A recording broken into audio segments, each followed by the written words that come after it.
Good morning, Lancaster Catholic. I'm Sarah Hartman. And I'm Stephanie Leader. It's Friday, March 13th, 2015. Schedule Day A, Rotation 8-9. We marked a milestone in our country's civil rights movement. We found out why so many of us got the flu this year. We got our first look at the new smartwatch. And we learned why a circus is sending its pachyderms packing.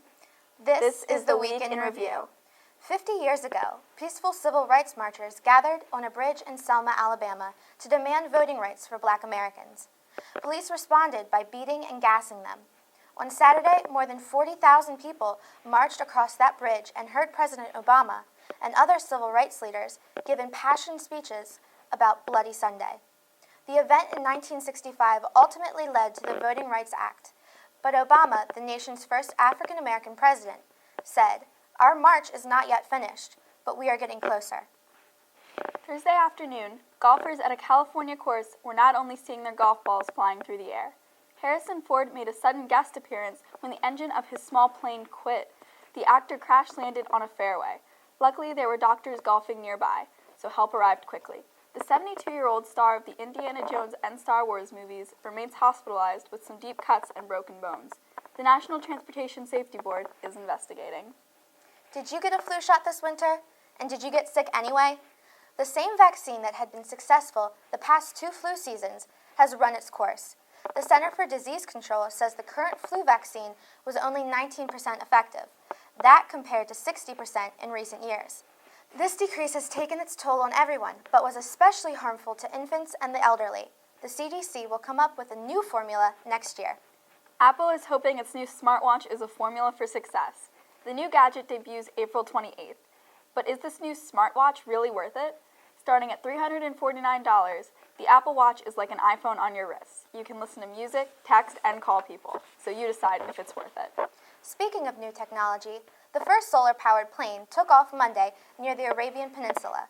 It is the first attempt to fly around the world without a single drop of fuel. But the trip will take months to complete because the plane has to make a lot of stops.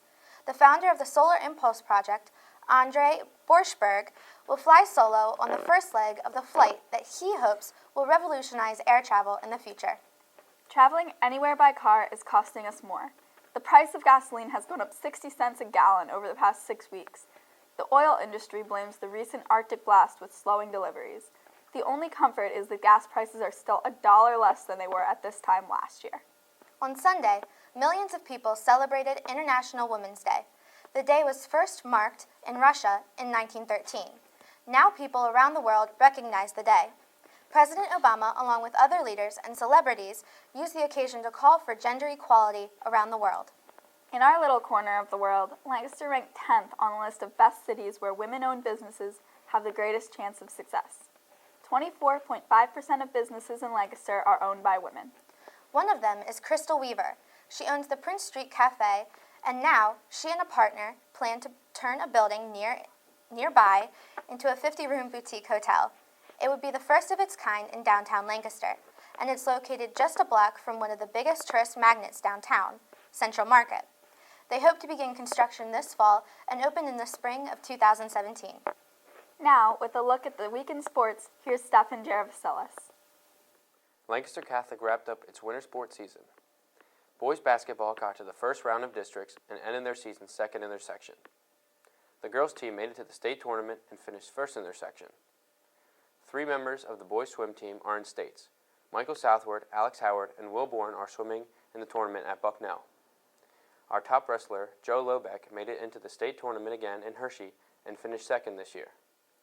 Also, congratulations to Grant Conway and Joe Zukas, who were voted into the Basketball Senior All-Star Game to be played March 26 at Hempfield. And congratulations to Mrs. Swisher's daughter, Rebecca. She's a 2012 graduate of Lancaster Catholic and a junior at F&M who was honored as an Eastern Collegiate Athletic Conference Co-Athlete of the Week for track and field. Rebecca set a school record in pole vault and will compete tonight at the Division III track meet in Winston-Salem, North Carolina. A lot of new faces for the Philadelphia Eagles next season. After trades and free agents leaving and signing, head coach Chip Kelly is in charge of personnel this offseason. Losing quarterback Nick Foles and running back LaShawn McCoy in trades, productive wide receiver Jeremy Macklin is also out due to free agency. The Eagles will probably still be making changes with this coming draft. I'm Stephen Gervasilis. Finally, the Ringling Brothers and Barnum and Bailey Circus is getting rid of all of its elephant acts by 2018. Pachyderms have been a part of the greatest show on earth for over a century, but animal rights activists complain that forcing animals to perform is cruel. The 13 circus elephants will be retired to the Center for Elephant Conservation in Florida. But if you go to the circus in the future, you can still see acts from all of the lions, tigers, horses, and camels. Oh my! Have a great weekend, Crusaders!